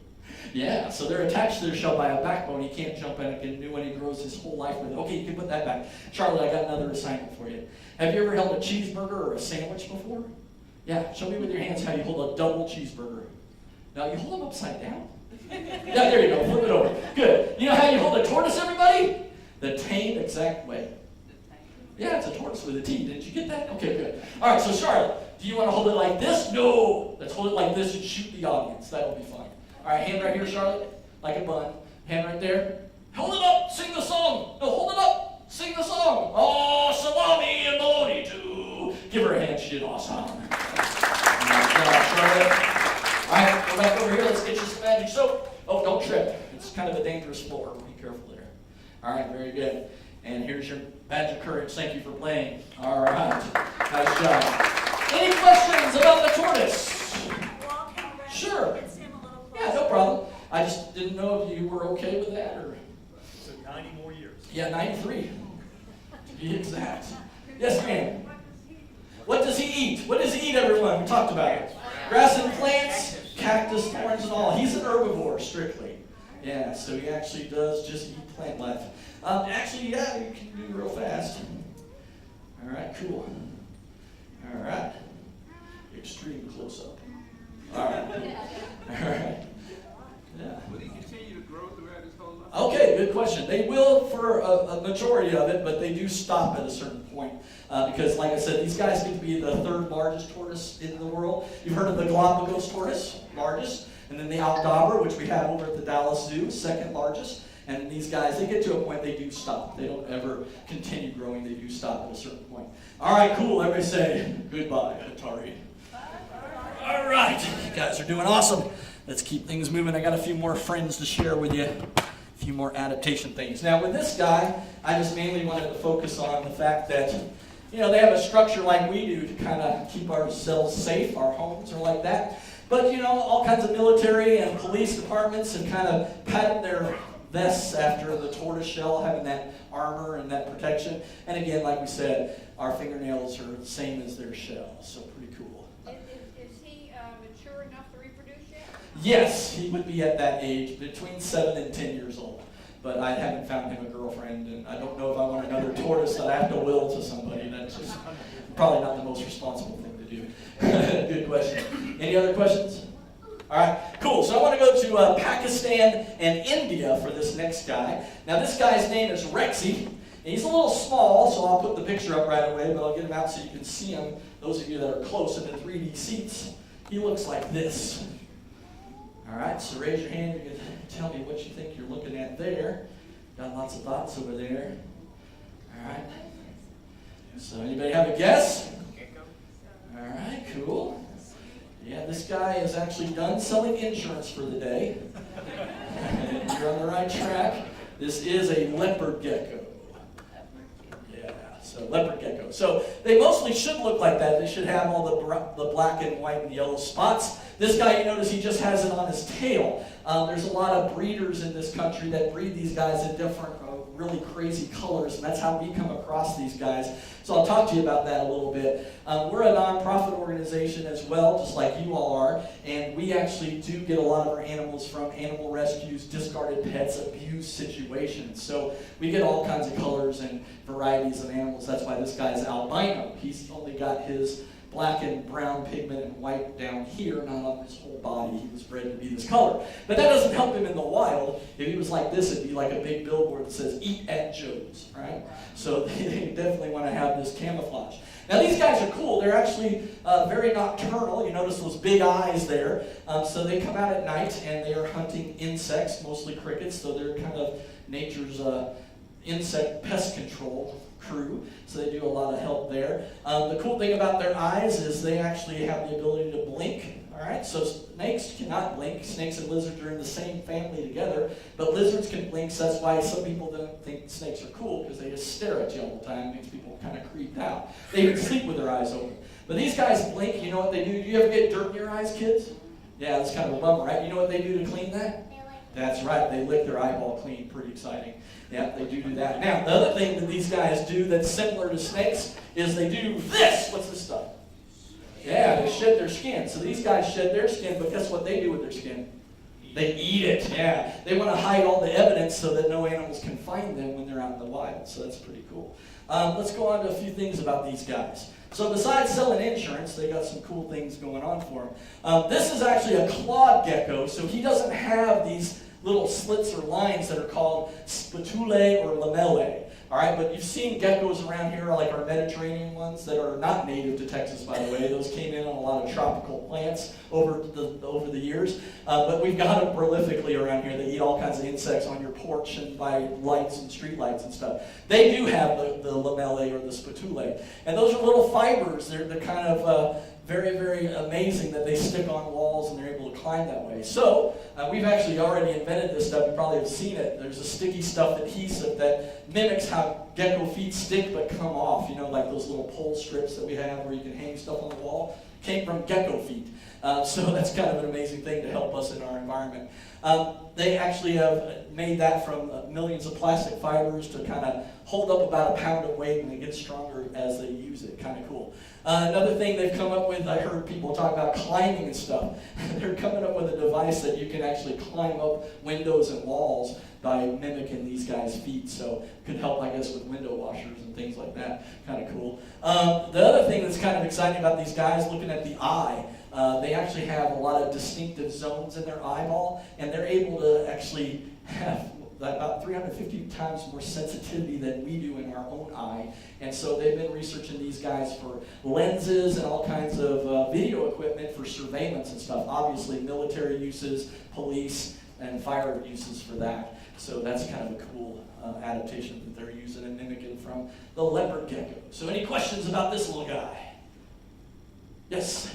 Are there any native Texas geckos? There are a few, not too many. I think, if I remember in my reptile book, I think there's only 2. Yeah, if I'm not mistaken. And both of them are not clawed geckos. They actually do have the lamellae, if I'm not mistaken. But the only thing I ever see is a Mediterranean. yeah, you see those more than anything, but we do have a few. But they're a little different in their coloration. I think there's some that are green, if I'm not mistaken on that. Any other questions? How long do these guys live? Okay, so in captivity, they can live about 8 to 10 years or so. As a matter of fact, I had one given to me by a friend at another job that actually lived 13 years. So they can go a little longer, but typically it's about 8 to 10. In the wild, probably a little less, 2 to 5 years if they're lucky. You got a question over here? Yes? Camouflage, yeah, good word. So he does have camouflage in the wild. They can blend in. This guy is not as camouflaged since he's albino. Very good. Any other question? Jess? What preys on them? What preys on them? Excellent. So at nighttime, it would mostly be bats and your owls, okay, because these guys come out at night. In India and Pakistan, the people there revere these guys. They keep them in their homes. And so they eat a lot of insects around the house and outside of their house. But when they're out in the wild, since they come out at night, the bats and the birds of prey like owls will go after these guys. Yeah, cats for sure. Domestic and wild nonetheless. But yeah, any other questions? Cool. All right, well, let's say goodbye to Rexy. I'm going to get something else out that somebody can touch and enjoy here. So let's go on to our next destination. You guys are awesome. Let's talk about Australia, one of my favorite places to talk about. We're going to go ahead and get this guy out. His name is Big Bloke, something a little bit bigger, but I want to talk about him for a few other characteristics, behaviorally and structurally. So raise your hand if you know what this is. Ah, What do you think? A bearded dragon. What do you think it is? A beard. Oh, you guys agree, okay? So this is a bearded dragon. Very good. It's a type of lizard from Australia. He has this beard of spines and helps protect him. This picture is awesome. I actually have that picture on the board, just like it is up there. So they actually puff themselves up. So everybody puff yourself up. Yeah, that makes themselves look bigger. And so that's one of their defense mechanisms. The other defense mechanism, since they're a dragon, they shoot fire out of their face, right? That would be awesome. I wish we could do that. Yeah, here's what they do actually. Here's their structural and behavioral adaptation working together. Everybody take your head up high. Vomit them down really fast. That's all they do to scare away their enemies. Pretty exciting, right? All right, they don't shoot blood like that cool horned lizard. By the way, the horned lizard would fit on this guy's back. They're very small, and they have 2 horns on the top of their head. But now everybody take your head up high. Vomit them down really slow. You know what he's saying now? Yeah. Not yes, I get that all the time. No, he's saying I'm looking for a girlfriend. Watch out. Okay, cool. Hey, what's this thing right here? A tail. Yeah, he can use it as a whopper. He can go like that. Yeah. So it's got these spines right here, and they actually can cut animals' faces, legs, and body. All right, so that's a very cool device that they can use structurally and behaviorally as well. What colors do you see on this guy? I see Tan. Anybody else? Gray, white. Okay. Camouflage here? Absolutely. He can blend in really, really well with the sands and grasses of Australia.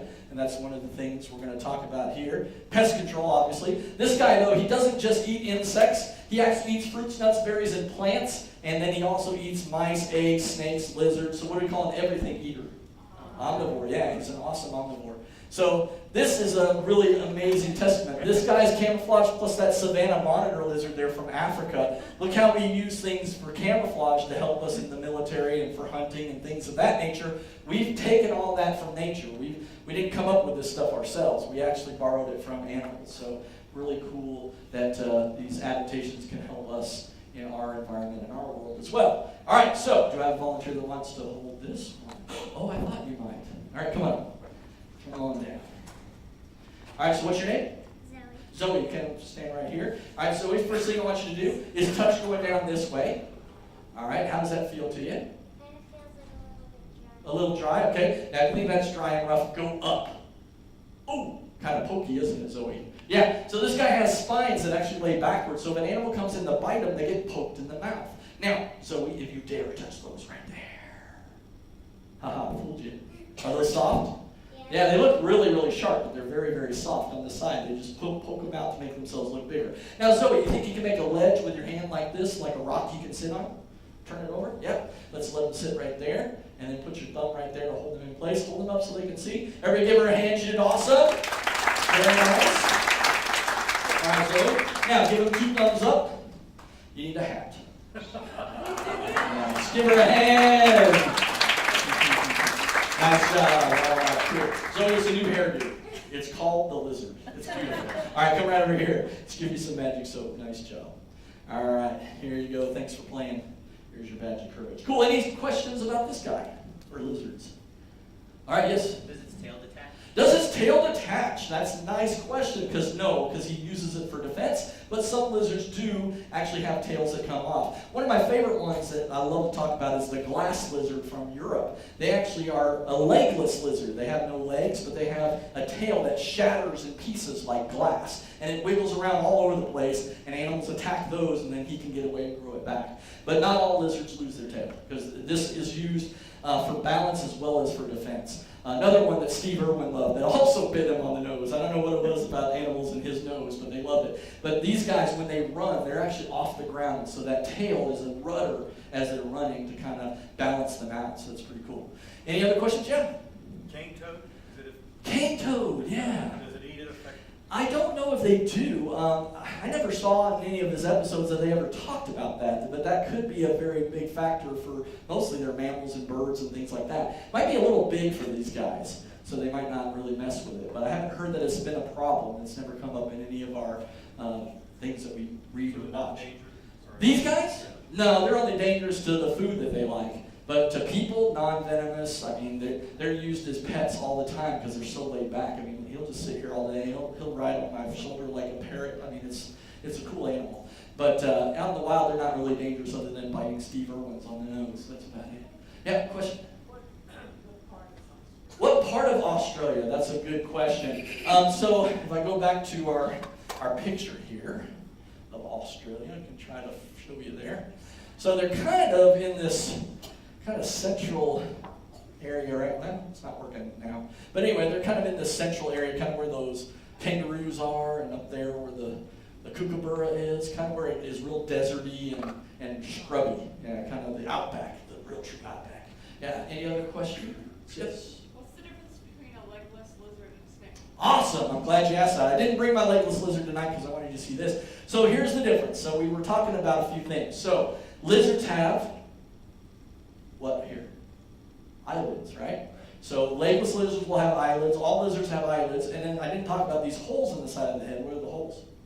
Ears, right. So snakes have ears, but they're on the inside, so you can't see them, whereas lizards have them on the outside. They can hear airborne sounds. Of course, the other difference on this lizard is it has legs. The legless lizard is a legless lizard, no legs, but it has the ears and the eyes. So that's how you can tell it's a lizard and not a snake. Now, they do smell with their tongue just like snakes do, but they don't have the situation like snakes where they just stare at you all the time. They can blink and they can hear. Does that help? All right, any other questions? All right, cool. Everybody say good dynamite. All right, so I'm really excited about this part. You guys hanging in there with me? I don't want you to miss this part. This one's really exciting. We're going to go back to where we live. And where do we live again? Texas, yeah. So I want to show you an animal that's found right here in Texas that is an amazing animal for adaptations. I probably could go on all night, but I know you got to get to bed and go to work and all that fun stuff. But I want to get this guy out because not very many people get to see these guys up close and personal and learn all the cool things about them. So this guy's name is Rufus. So when I get Rufus out, if you think you know what he is, just silently raise your hand. We'll talk about him for a few moments and see what you know about these guys. Amazing animal. Hey, bub. I know it's your time, isn't it? Oh, hold on. All right. Let me get this one. That one's a little dirty. All right. Oh, good boy. There he is. Can I have that back? Can I have that? Oh, cool. Thanks. Awesome. All right. So, raise your hand and you can tell me what we're looking at here. Got lots of thoughts. What do you think? Ah, I get that all the time. Everybody thinks this is a Texas-sized rat, right? Oh, yeah, I get that a lot. But no, this is not a mouse or a rat. This is a what, everybody? Possum. Okay, you Texans, you always say possum, right? Now, in Australia, they would be called possums, but really, it's a Virginia opossum. But we Texans like our slang, so possum will work. But it's really an opossum. Now, let's talk about this guy. Here's what's cool. Since he's not a rat or a mouse, he's actually related to the animal I was just talking about that was hopping around there, has a pouch, stands tall in Australia called kangaroo. So they're related to kangaroos, wallabies, wombats, and koalas. What do we call pouched mammals? Marsupial. Marsupial. So the opossum is the only marsupial in the United States. Now this is a boy, and he does not have a pouch, but because he's an opossum, he belongs in the marsupial world. Now let's talk about this for a second. What's he doing with his nose, everybody? Sniffing. Very good sense of smell. That's one of their best adaptations of all. Because here's what I want to tell you. When these guys are born, they're the size of a jelly bean. All right? Now they're born completely naked. I knew you'd like that. Now don't laugh, you were naked once too. But here's the thing. When they're born, they're completely blind. They only have 2 legs. Their front legs, their back legs are missing. And here's why. How long does it take for a human baby to be born, everyone? 9 months. I had a lady last week that went, 9 months. All right, but here's the deal. Opossums, how long does it take for them to be born? 13 days. 13 days. So they're born underdeveloped because mom licks a little pathway on her belly into the pouch. They use their sense of smell, not their teeth, not yet. We'll get to that part. They actually smell their way into that pouch. They latch on, drink milk for about 6 to 8 weeks, come out on mom's back, hitch a ride for another 6 to 8 weeks, a month or so. At 3 to 4 months of age, guess what? They're adults. I'm sorry, it doesn't work that way in the human world, does it? But that's how it is with opossums. So he's out on his own at 3 to 4 months. Now, you saw him open his mouth. This is the toothiest North American land mammal we have. More teeth than humans, more teeth than mountain lions, more teeth than bobcats, more teeth than coyotes. How many teeth did they have? 50. 50 teeth, all right? So you saw him open his mouth almost 90 degrees, right? So they can do that, and everybody go, yeah, they do that to kind of show off and scare things away. That's the only reason they have those 50 teeth besides eating. Now, these guys love to eat fruits, nuts, berries, and plants, snakes, lizards, eggs, mice, birds, You're doing it again. Thank you. All right, so what do we call an everything eater? Omnivore. You know what his favorite food is? Ticks. Did you know that opossums love ticks? So here's another cool eradicator of pests, right? These guys love to eat ticks. Now, the other thing I want to talk about is he also goes after venomous snakes. Did you know that opossums are not disease carriers and are very immune to the venom of venomous snakes? Did you know that? All right, so we're going to talk about that in a few minutes, but let's get to some other of these cool adaptations. Everybody knows about what this is. What's this? A tail, right. Now, this tail, do they use it to hang upside down and sleep? A lot of people think so, but it's not true. They actually use their tail to hold on when they're climbing trees so they don't fall, but they do not sleep hanging upside down. They sleep in burrows in the ground or in holes in trees. Now, if you've enjoyed the show so far, give them 2 thumbs up. Hey, do you know he can participate in that too? They have 2 thumbs on their back feet. This is the only other land mammal besides you and me in the United States that has opposable thumbs. So that's a pretty cool adaptation. Use that to hold on like they're doing right there on that tree. Now, the next thing, these guys love to play Monopoly, right?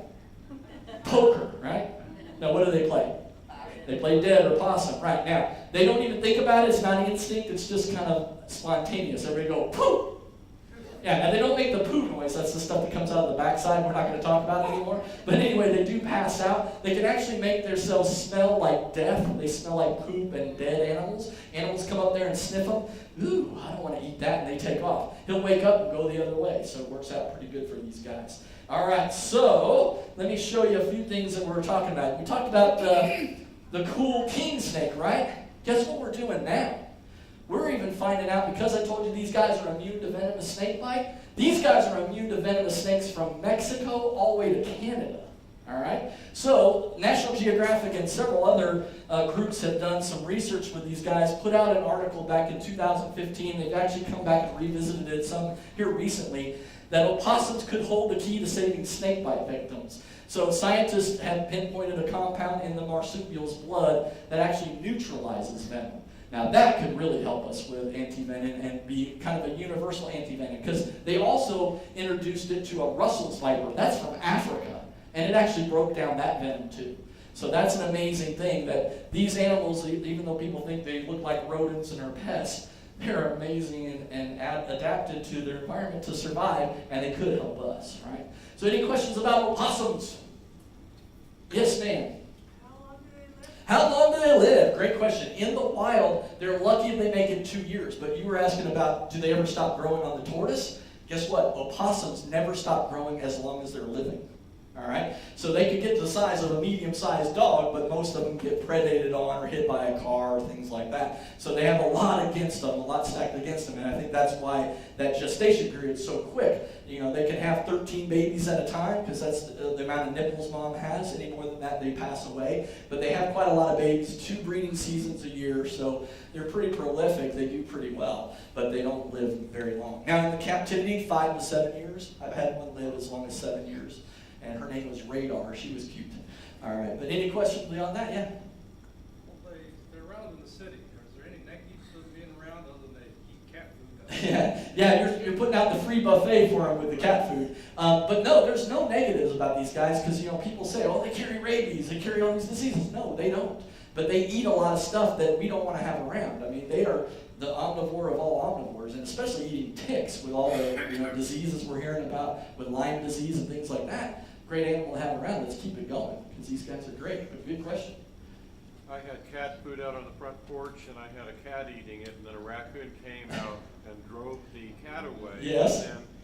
And these guys showed up? A possum about that size showed up, opened his jaw, hissed, and that raccoon scattered. There you go. And that's what those teeth are good for. And it worked right there live in your face. 5 minutes, Mr. B. 5 minutes we can handle. All right, cool. Any other questions? What's predators? Predators. Well, cars, especially people. But, you know, there are, again, we can go back to birds of prey. We can talk about, you know, bobcats, mountain lions, coyotes. Things like that will eat them. A lot of times it's, you know, mostly scavengers that get these guys, because you see them on the side of the road. So turkey vultures, black vultures, things like that. But, you know, they're, like you said, there's a lot of guys that are really scared of these guys. They can't do anything, but they just put up a good front, you know, and that works for them and helps them survive. All right, let's go ahead and say nighty-night to Rufus. Everybody say nighty-night, Rufus. Although it's getting close to his time to eat, he's probably like, buddy, can we eat here soon? But hey, let me ask you this. Is this a pet, this opossum? No, you know, in the state of Texas, you cannot have opossums as a pet. Actually, most of our wildlife is protected. And I don't mean they're endangered, but you have to have a permit for them. So I have an educational display permit for this guy. He actually has 2 other brothers that I have right now. A lady brought them to me because they were actually, you're bringing this up, they're being predated on by a vulture. Because the mom got hit by a car, so he was eating the mom, and the babies were there. One of his brothers lost 3 toes to the vulture.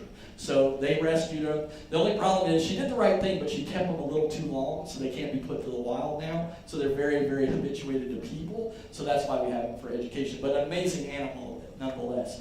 All right, let's move on to our last animal. I'm sorry if I took a lot of your time. Is it okay? Are we having a good time? All right, cool. All right, so I want to go to another cool place here. How many of you heard that phrase, everything's bigger in Texas? Have you heard that? Yeah, we're pretty proud of our state, but when you go to a place like Asia and Burma, which is now Myanmar, I understand, but I still call it Burma, things get a lot bigger. So I want to introduce you to Lemony to end things tonight and see what you think. And we'll talk about him, and this will be the animal everybody gets a chance to touch. You can even take pictures with it. It's a chair. Isn't that awesome? No, I was just kidding. It's not a chair. All right, so let's go ahead and get Lemony out and let you take a look at him. Hello.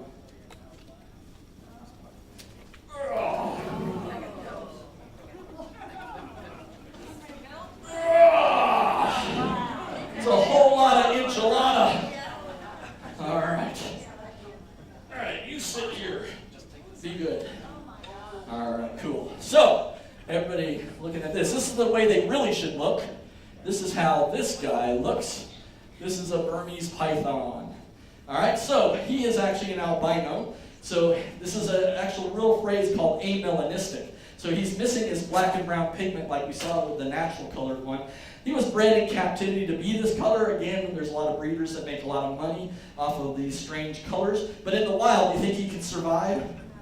No, he'd be like a big World War II, eat at Joe's. Now at this size, not too many predators in Asia. He's about 10 feet long, weighs about 100, 120 pounds. And his girlfriend that I had in the first shot, WW, she's actually 15 feet long, weighs about 150 pounds. These guys grow to be 20 feet long, weigh 200 pounds when they're full grown. Now, just to recap some things, adaptations. Why does he stick out his tongue, everybody? To smell, good. How does he catch his food? Teeth. You know how many teeth these guys have?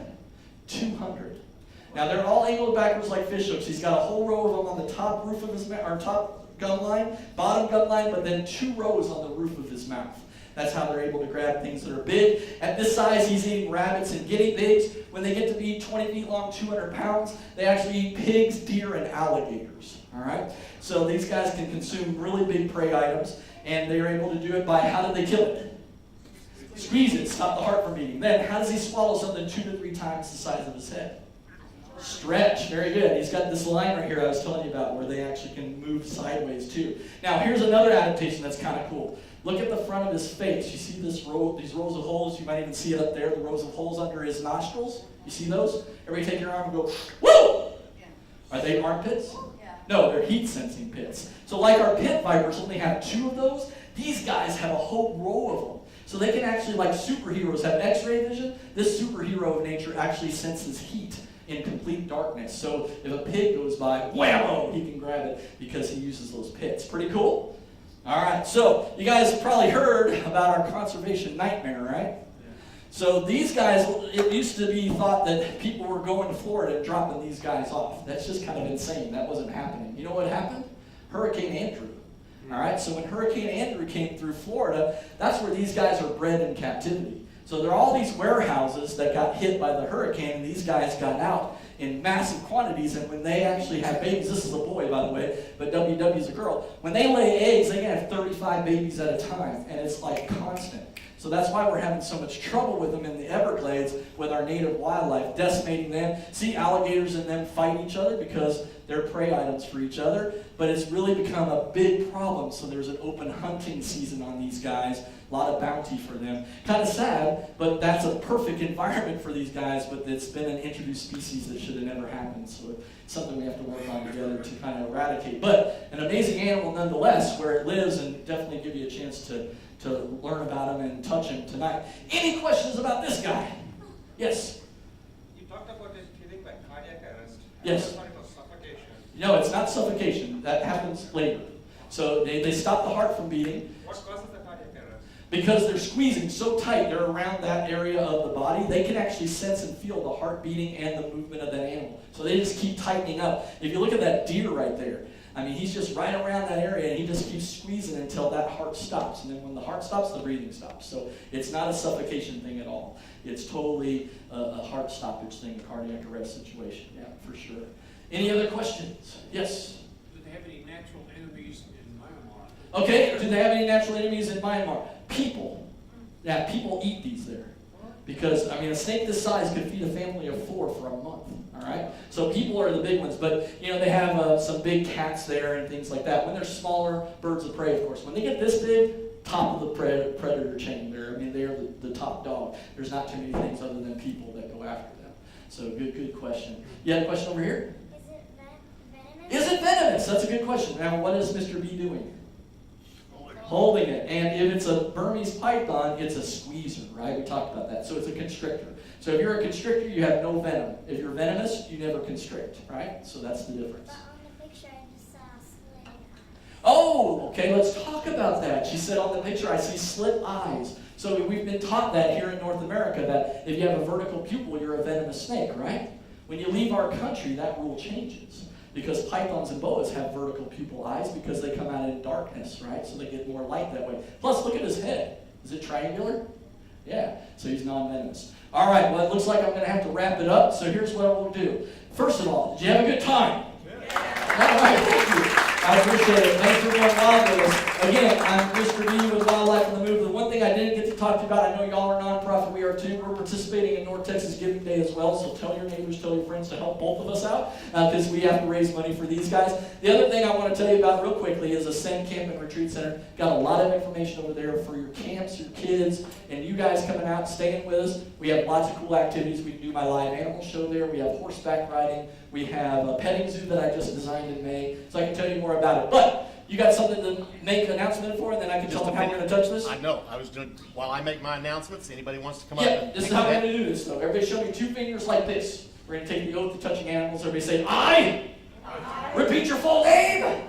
Happens every time. All right, so we're going to touch towards the tail like this, not slimy, not wet, very smooth and dry. I'll let you touch. Just come by this way, get some magic soap, go to the table, get bookmarks, posters, all the information. If you guys can stick around, have a seat back in the chairs, I'll let you come hold it and get your picture taken with it, but I'll let you have your announcement. All right, cool. Thank you guys so much. Thank you so much.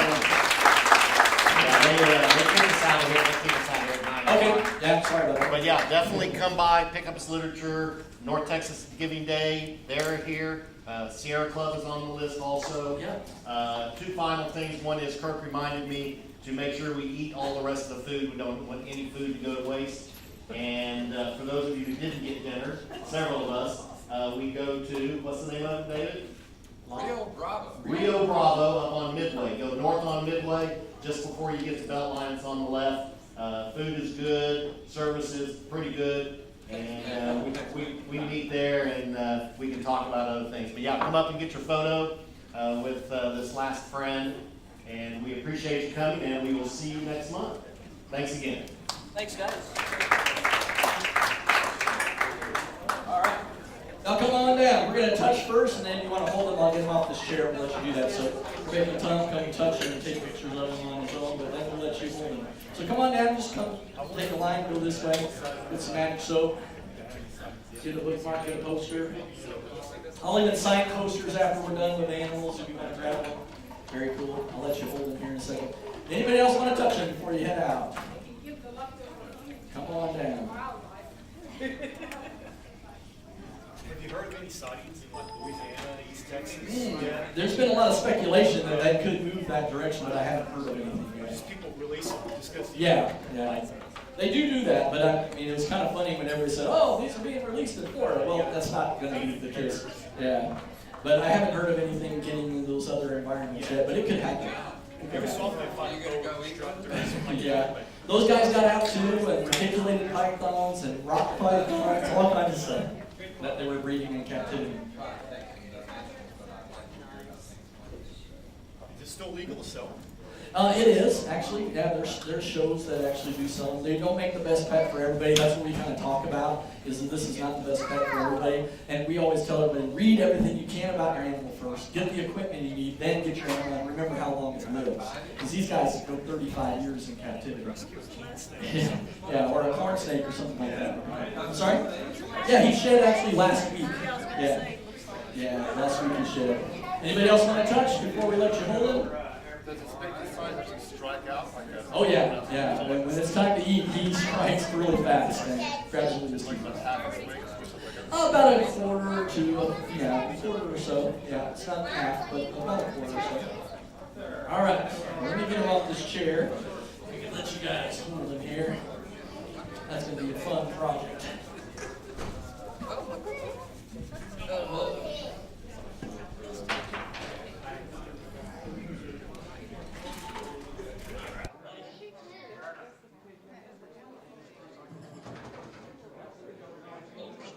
Let's go this way.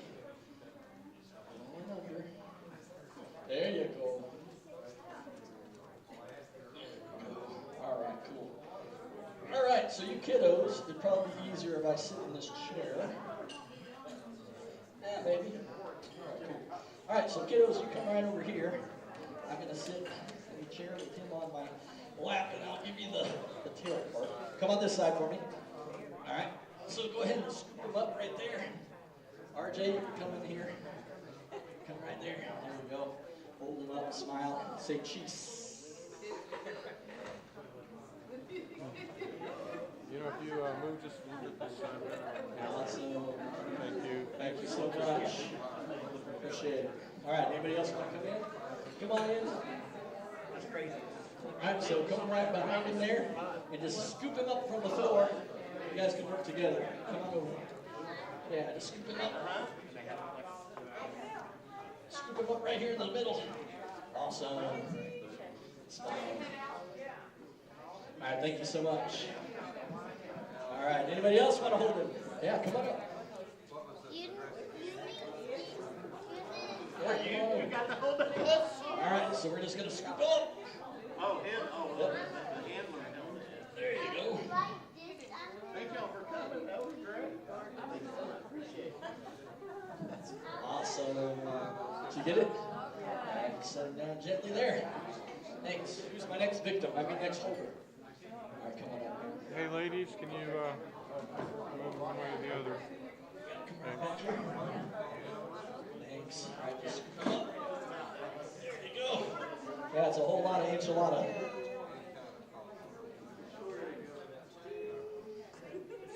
All right, cool. All right. Hey, Mr. Kirk and your interim president, you guys want to come help me hold this and we'll get a picture with you?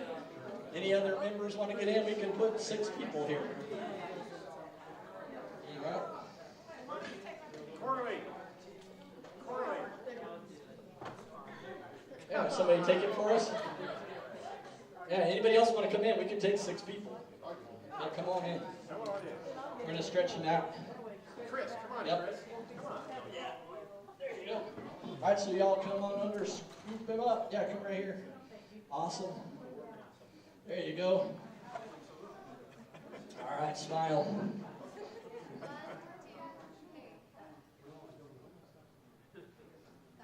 All right, cool. Anybody else want to hold him? You guys can just set him down gently. I'll help you get out of that part. Yeah, so if you ever have a snake get on you, you just go with the tail real fast. Right off. All right. Anybody else?